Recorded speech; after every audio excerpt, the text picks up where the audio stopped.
Thank you, member. Recognizing the member for Saanich North and the Islands. Thank you, Madam Speaker. I'm very pleased to be able to speak in support of this bill, the Electoral Reform Referendum Act. This bill outlines the basic process through which British Columbians will be asked whether they support switching to an electoral system based on proportional representation.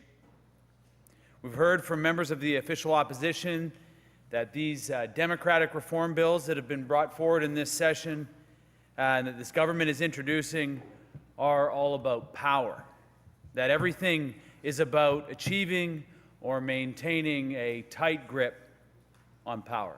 This mentality that everything that we do in this place is all about power is exactly what is wrong with our politics today. And it's fostered by a first-past-the-post system that is built on a winner-take-all system with few incentives for parties to work together. In our current system, the norm is that parties gain absolute power over this place with the ability to push through their policy agenda without any support outside their ranks. They often get this with just 40% or less of the popular vote. This has many negative consequences. It undermines public trust in the government. For if elected representatives don't even trust each other, who see each other's every move as grasping for power, how can members of the public trust us? How can the public trust that we are acting with their best interests at heart? It also makes collaboration across party lines all but impossible. Parties in this place don't work together. Even issues that should be able to be decisively dealt with get caught up in politics.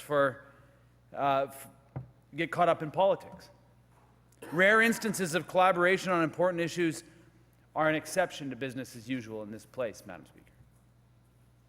Politics often trumps sound, evidence-based decision-making. My colleagues and I have said many times that we believe that politics needs to be done differently in this province. That does not mean to be done by soundbite. We're not saying it because it sounds good.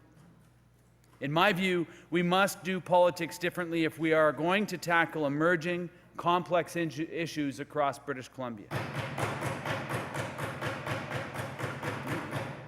Thank you.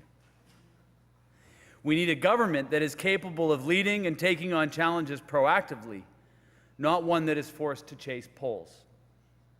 I think that what we have seen with the politics of ride-sharing is a particularly good example of the challenges that the first-past-the-post embed in our politics. Instead of all parties coming together to figure out how we can embrace change while managing the impacts it will have on existing structures and existing industries, we ignore them.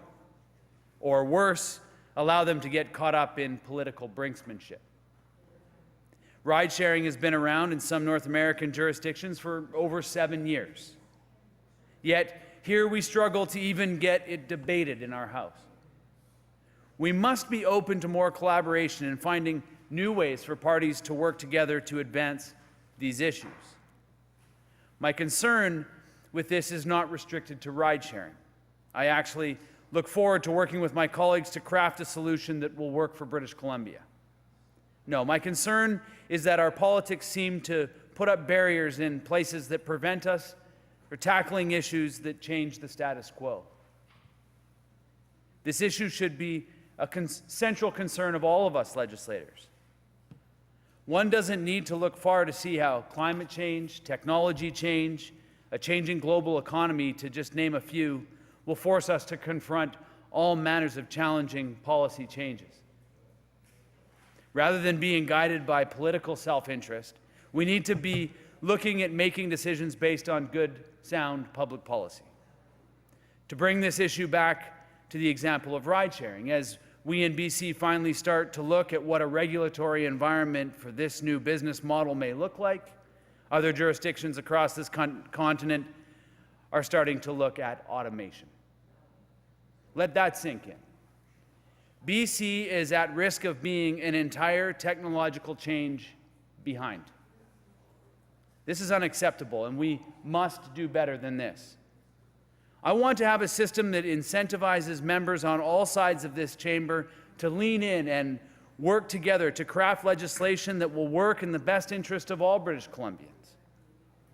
Once again, to take up my example, automation will affect communities across the province in different ways. I want to hear MLAs from Prince George or Fort St. John about how automation will affect their communities. We lose so much when our legislature doesn't provide space for these substantive conversations. This is why I personally am so supportive of proportional representation and why I'm supportive of this bill. We need to modernize our electoral system and to move to a system that incentivizes and creates structures for political parties to work together. This starts with ensuring that the allocation of seats in the House better matches what voters vote for. We have seen the result of the solidified two-party system. Divisive politics distilled into good versus evil political discourse that serves political parties and special interests and sweet nothing for the rest of the province. What we have seen over the past 50 or 60 years in this province is politics serving politicians. As a result, we have political calculations like I highlighted earlier with ride-sharing, determining the course of action, closing doors on opportunity, blocking capital at our borders because of big damn pet projects, and it goes on. What we have seen over the past decades as the politicians in this place have been locked inside these big stone blocks, locked in the theater, which is seemingly acceptable to everyone here as part of the pomp, ceremony, and ritual of our system of government, shrugged off as necessary part of the facade of governance. This system has only served the status quo, and new ideas, creativity, and innovation have been muted and unwelcome. So it is time to break up this hegemony and free up the 87 representatives from the 87 ridings to get to work developing good public policy. Changing to proportional representation is about ensuring all regions of our province are better represented and the people are incentivized to vote for what they want rather than against what they don't. Ultimately, this change to our electoral system rests with British Columbians. The government has committed to an extended engagement period so British Columbians can provide their input into what the process and the question should look like. I look forward to seeing more information about what this process will look like and engaging in discussion in the weeks and months ahead. You know, as I've sat in this place over the past number of days, or at least number of hours, and listened to the debate that's gone on about this bill, I've heard some things which are really quite, stretching, I think, stretching some imaginations. As an example, it was pointed out that it's hard to argue that every vote does not count in our current system. Well, I happen to represent a party that received 17% of the vote and 3 seats. But if you took a look and we had some type of proportional system, our party would be represented by 14 to 15, or rounding up 15 seats, rounding down 14 seats, which might quiet some of the complaints that members with 3 seats have so much power, or not. We're either the tail wagging, the green tail wagging the orange dog, or we're the junior partner. I'm not sure. At some point, the members of the official opposition will figure out exactly which analogy that they're going to choose to use. Either we are the weak member in a strong partnership, or a strong partner in a weak partnership, or some point when there's some leadership there, they will get that sorted out. But the reality of it is that the number of votes, the percentage of votes that the BC Green Party received in the last election is far greater than the number of seats that we are represented by in this. And it would mute some of the complaints that in fact only 3 seats are wagging a dog or tailing whatever it is.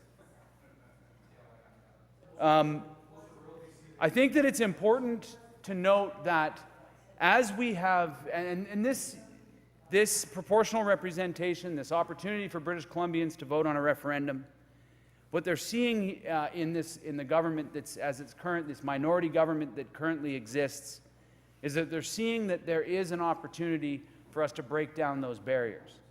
And while we haven't been entirely successful with all members of this place, that is going to require more work, and it's work that I personally am committed to doing.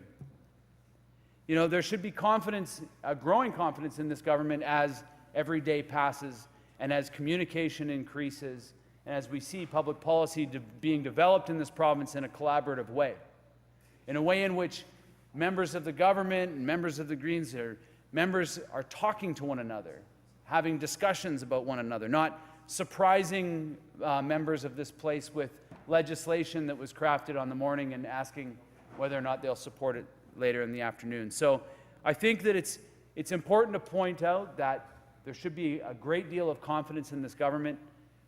We, as Greens, as partners in a confidence and supply agreement, have committed right from day one this summer that we were going to be working with a government for a full mandate, because that is the mandate that the people of British Columbia gave all the members of this place, all 87 members of this place, to work through a full term, to work through, thank you, Peace River, to work through an entire term, an entire mandate given by the people.